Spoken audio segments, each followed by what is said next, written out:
तो चलो स्टूडेंट्स, आज हम लोग अपनी एक नई वीडियो में देख लेते हैं कि नेशनल इनकम को जब हम भी काउंट करते हैं या फिर जब नेशनल इनकम की काउंटिंग की जाती है तो what are the precautions we must have to carry forward for to the precaution of double entry. हम लोगों को दोहरी गणना या फिर कई बार ऐसे बहुत सारी चीज़ें होती हैं जिनसे बचने के लिए हमें ये देखना होता है कि हम क्या क्या चीज़ों को राष्ट्रीय आय में शामिल करें और क्या क्या चीज़ों को राष्ट्रीय आय में शामिल ना करें। तो देखो बेटा, आज हम लोग जो अपनी इस वीडियो में बात करने वाले हैं वो करने वाले हैं सबसे पहली और सबसे इम्पोर्टेंट मेथड की, जो है तुम्हारी वैल्यू एडेड मेथड, जिस मेथड को आप लोग प्रोडक्शन मेथड के नाम से भी जानते हो। अब ये जो वैल्यू एडेड जो मेथड होता है, इसमें हमें कई तरीके की सावधानियां बरतनी पड़ती हैं, जिन सावधानियों को बरतने के बाद हम लोग राष्ट्रीय आय को सही सही तरीके से कंप्यूटेशन कर सकते हैं या फिर कैलकुलेशन कर सकते हैं। देखो, एक चीज और मैं आप लोगों को बताऊंगा कि जो भी आपकी किसी एक मेथड में जो भी हमारी प्रिकॉशंस हैं या फिर जो भी सावधानियां हैं वो ऑलमोस्ट बाकी की सभी मेथड्स में सेम है। अच्छा, कई बार ये जो क्वेश्चंस हैं ये रिपीटिवली आ जाते हैं आपके बोर्ड एग्जाम्स में। जैसे लास्ट ईयर एक क्वेश्चन आया था कि जिसमें ये पूछ लिया गया था कि आप जो मेथड्स हैं नेशनल इनकम के उसके सावधानियां बताओ। तो बहुत इजी पार्ट हो जाता है। Whether solving a numerical question you must go for this kind of precautions also. तो आज हम लोग कर लेते हैं कि किस तरीके से हम लोगों को मूल्य वृद्धि विधि में सावधानियों को देखना होता है या फिर किस तरीके से सावधानियां क्या क्या बरतनी चाहिए। तो देखो बेटा, सबसे पहला हमारा जो पार्ट है वो होता है हमारा पुरानी वस्तुओं के क्रय विक्रय को मूल्य वृद्धि विधि में शामिल नहीं किया जाता। बेटा, एक चीज आप लोग ध्यान रख लेना, जो sale and purchase of old items यानी कि जो पुरानी वस्तुएं होती हैं, इनका खरीद और बिक्री ये मूल्य वृद्धि विधि ही नहीं बल्कि किसी भी विधि में इसको शामिल नहीं किया जाता। उसके पीछे का रीजन ये होता है कि हम लोगों ने नेशनल इनकम जिस साल में काउंट की होगी पुराने आइटम की, मान लेते हैं कि मैं एक कार 2015 में लेकर के आया था, तो 2015 में उस कार की वैल्यू जो थी वो उस साल की नेशनल इनकम में इंक्लूड कर दी गई थी। अब अगर मान लो मैंने वो कार 5 लाख रुपए की 2015 में खरीदी थी, 5 लाख रुपए 2015 में इंक्लूड किए गए। अब 2018 में मान लो मैंने वो कार बेच दी 3 लाख रुपए की, तो 3 लाख रुपए आपने दोबारा से उस कार के ऐड कर दिए। अब ऐसे तो उस कार की टोटल वैल्यू हो गई 5 लाख प्लस 3 लाख 8 लाख रुपए, जबकि exact value was 5 lakh only.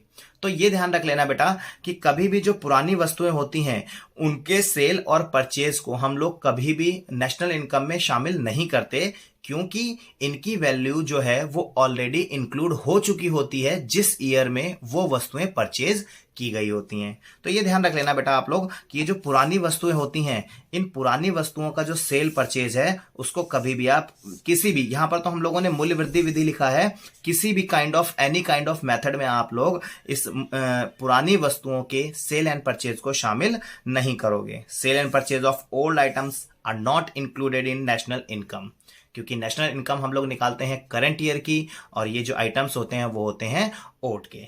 तो फर्स्ट वाली जो प्रॉब्लम होती है उसको हम लोग देख लेते हैं कि इसमें पुरानी वस्तुओं को हम लोग शामिल नहीं करेंगे।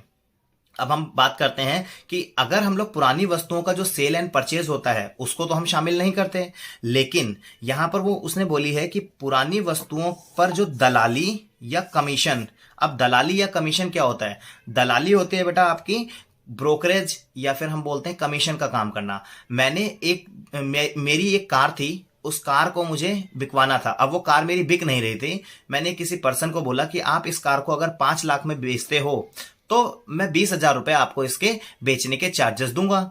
तो वो जो चार्जेस जिस बंदे ने वो हमारी कार को बिकवाया है वो उसकी एक अर्नड इनकम है, वो उसने काम करा। भाई कार तो आपकी पुरानी थी लेकिन उसने जो काम किया वो क्या किया? नया किया।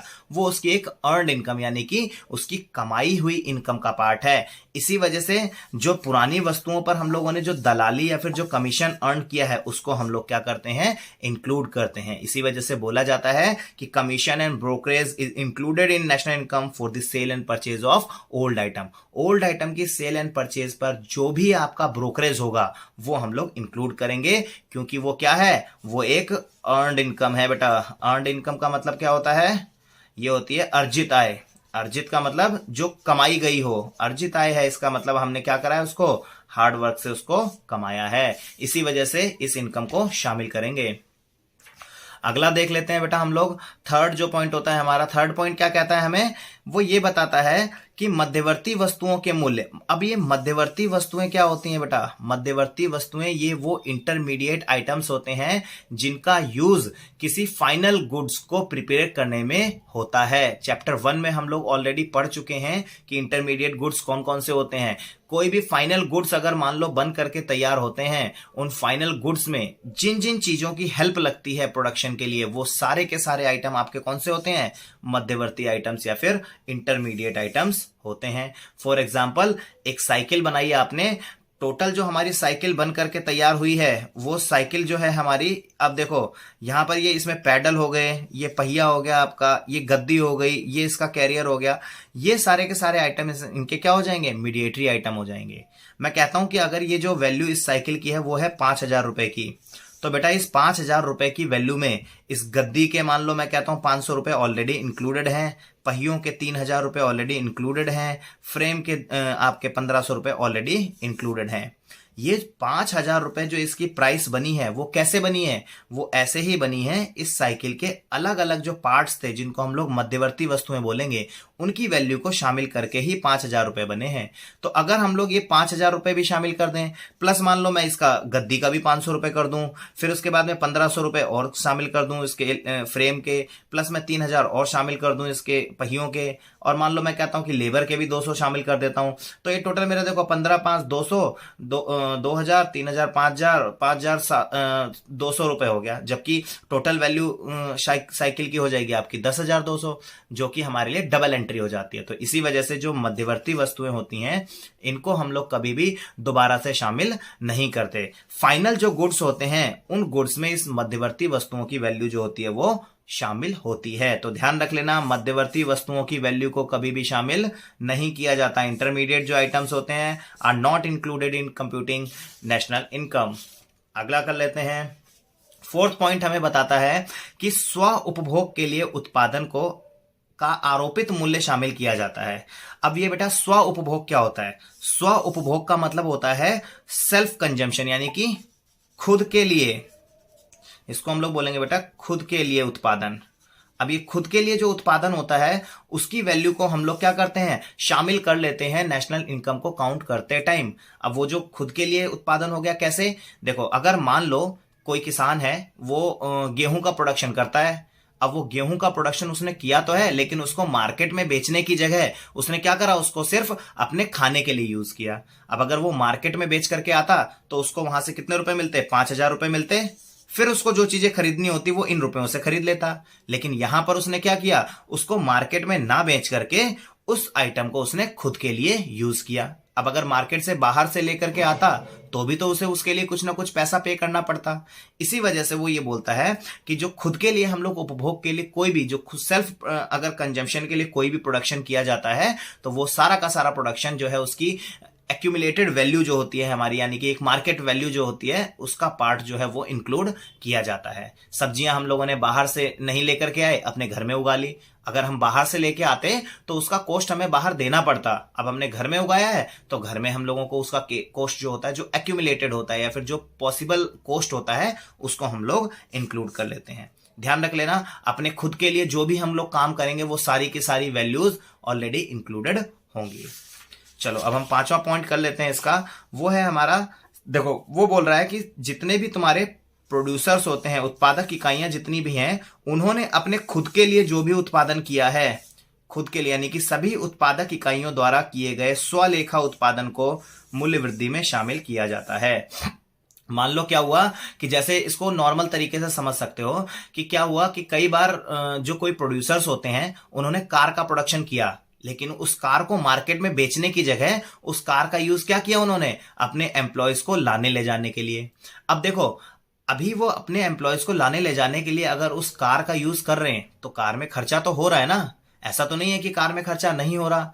अब अगर वो खर्चा हो रहा है तो उस खर्चे की वैल्यू को हम लोग इंक्लूड करेंगे नेशनल इनकम में।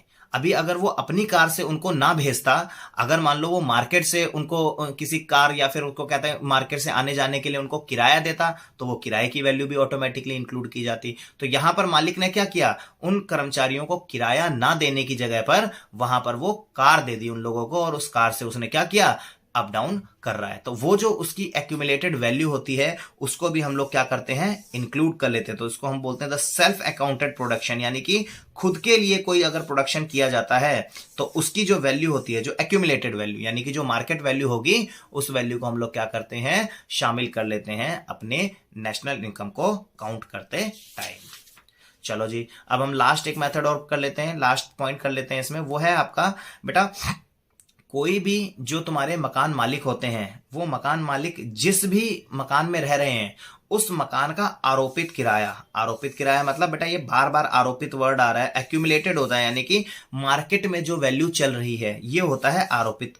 तो अब मकान मालिकों के पास में चाहे खुद का ही मकान क्यों ना हो, लेकिन अगर वो लोग मार्केट में जा करके अगर उनके पास मकान ना होता तो वो लोग जा करके किसी किराए के मकान में रहते, उस किराए के मकान की जो एक्यूमुलेटेड वैल्यू है, यानी कि जो अभी प्रेजेंट टाइम में जो वैल्यू है रेंट की, उस रेंटेड वैल्यू को हम लोग शामिल करते हैं नेशनल इनकम में।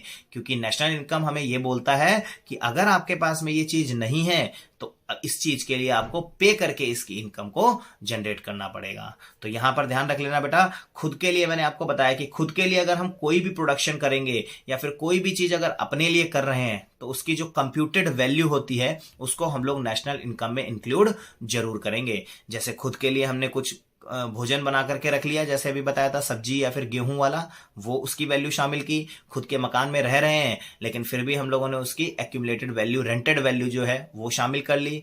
इसके बाद में हमारा जो प्रोड्यूसर है, प्रोड्यूसर ने अपने एम्प्लॉयज के लिए जो पैसा खर्च करा उसकी एक्यूमुलेटेड वैल्यू को भी एंट्री कर ली। तो ये देखो बेटा, हम लोगों ने जो 6 प्रिकॉशंस हैं वो की हैं। 6 की 6 प्रिकॉशंस जो हैं ये बहुत ही ज्यादा इंपॉर्टेंट है, और ये इतनी ज्यादा इंपॉर्टेंट है कि कई बार रिपीटिवली बोर्ड एग्जाम्स में पूछी भी गई हैं। तो आप लोगों को देखो, ये क्वेश्चन जो है वो मैक्सिमम 6 मार्क्स का, अभी तो पैटर्न चेंज हो गया, शायद 5 मार्क्स का क्वेश्चन आएगा। तो आप लोगों का मैक्सिमम टू मैक्सिमम 6 मार्क्स का ही आ सकता है। तो आप लोगों को मैक्सिमम 6 इजी प्रिकॉशंस जो हैं वो याद कर लेनी है। ज्यादा प्रिकॉशंस आपको याद नहीं करनी है। ऑलमोस्ट एक चीज और ध्यान रखना बेटा आप लोग, कि अगर कंफ्यूज होते हो तो एक जो भी आप लोग प्रिकॉशंस याद की हैं वो लगभग सभी मेथड्स में आप वो प्रिकॉशंस को यूज कर सकते हो। ऑलमोस्ट जो प्रिकॉशंस होती हैं वो सभी मेथड्स के लिए सेम होती हैं। आप लोगों को बस थोड़ा सा ध्यान ये रखना है कि कौन सा मेथड कहां पर आपको अप्लाई करना है। नेशनल इनकम के इनकम मेथड में थोड़ी सी प्रिकॉशंस अलग होंगी, एक्सपेंस मेथड में थोड़ी सी प्रिकॉशंस अलग होंगी। आपको बस थोड़ी थोड़ी करके ये प्रिकॉशंस याद करनी है। मोर देन 6 याद करने की जरूरत नहीं है, क्योंकि इससे ज्यादा लेंथी क्वेश्चन नहीं आता है। आपको सिर्फ ये प्रिकॉशंस लर्न करनी है अच्छे से और उनको अपने एग्जाम में राइट डाउन करना है।